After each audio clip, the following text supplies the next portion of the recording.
पहली जुलाई से ऐसे पड़ेगा सीधा असर आपकी जेब पर। नमस्कार, पते की बात कार्यक्रम में आप सभी का स्वागत है। कार्यक्रम की शुरुआत इस जानकारी के साथ करते हैं कि आम आदमी से जुड़े कई नियम पहली जुलाई 2021 से बदल जाएंगे, जिनका आपकी जेब और घर के बजट पर सीधा असर पड़ने वाला है। आइए जानते हैं पहली जुलाई से किन किन नियमों में बदलाव होने वाला है। चेंजेस फ्रॉम 1 जुलाई 2021। जून का अंतिम सप्ताह चल रहा है और इस सप्ताह के समाप्त होने के साथ ही हम साल के 7वें महीने यानी कि साल के उत्तरार्ध जुलाई में प्रवेश कर जाएंगे। आप कहोगे इसमें नया क्या है, तो बता दूं, नया है इसलिए तो इतनी भूमिका बांधी गई है। जानकारी के अनुसार आम आदमी से जुड़े कई नियम पहली जुलाई 2021 से बदलने वाले हैं। इस बदलाव से आपकी जेब और घर के बजट पर सीधा असर पड़ने वाला है। हर महीने रूटीन बदलाव की बात करें तो हम सभी जानते हैं कि हर महीने की पहली तारीख को एलपीजी सिलेंडर यानी रसोई गैस की कीमतें बदलती हैं। तो इंतजार करें कीमतें बदलने की।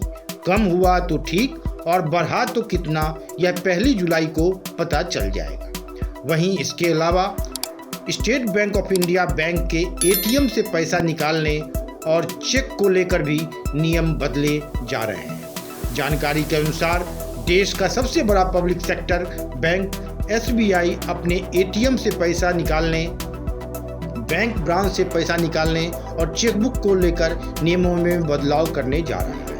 ये नए नियम अगले महीने से पहली जुलाई से लागू हो जाएगा। SBI basic savings bank deposit account BSBD खाता धारकों के लिए हर महीने 4 मुफ्त नकद निकासी उपलब्ध होगी, जिसमें एटीएम और बैंक शाखाएं शामिल हैं। बैंक फ्री लिमिट के बाद हर ट्रांजैक्शन पर 15 रुपये प्लस GST चार्ज करेगा।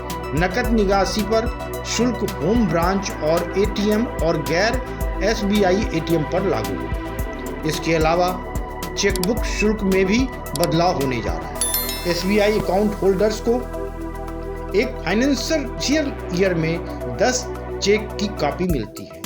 अब 10 चेक वाली चेकबुक पर चार्जेस देने होंगे। 10 चेक के पत्तों के लिए बैंक 40 रुपये और GST चार्ज करेगा। वहीं 25 चेक लीव के लिए बैंक 25 रुपये और GST चार्ज करेगा। इसके साथ साथ इमरजेंसी चेकबुक पर लीव के लिए 50 रुपये और GST लगेगा। हालांकि वरिष्ठ नागरिकों को चेकबुक पर नए सेवा शुल्क से छूट दी जाएगी। इनकम टैक्स को लेकर भी सूचना है। अगर आप अभी तक इनकम टैक्स रिटर्न नहीं भर पाए हैं तो इसे जल्द से जल्द भर दीजिए।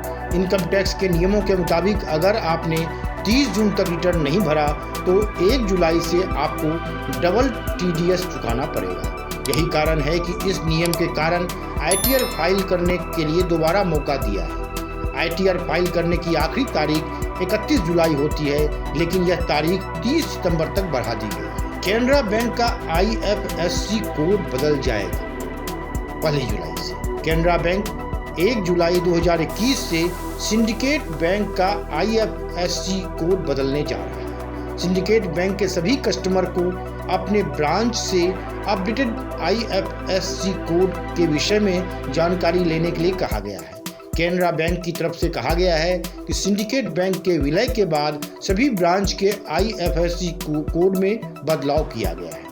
बैंक ने ग्राहकों को कहा है कि IFSC कोड को अपडेट कर लें, नहीं तो पहली जुलाई से NEFT, RTGS और IMPS जैसी सुविधाओं का लाभ नहीं मिलेगा। इसके साथ साथ यह भी जानकारी है कि पैन कार्ड को आधार कार्ड के साथ लिंक करने की आखिरी तारीख को 30 जून 2021 से बढ़ाकर 30 सितंबर 2021 कर दिया गया है। बता दें कि डेडलाइन तक अगर पैन और आधार को लिंक नहीं करते हैं तो पैन कार्ड इनऑपरेटिव हो जाएगा, यानी यह काम करना बंद कर देगा। ऐसे लोग फाइनेंशियल ट्रांजैक्शन नहीं कर सकेंगे। जहां पैन का उल्लेख करना जरूरी है। इसके अलावा जुर्माना भी देना पड़ेगा। अंत में आम लोगों से जुड़ी अच्छी खबर यह भी है कि कोरोना इलाज में खर्च करने वाले को टैक्स में मिलेगी छूट।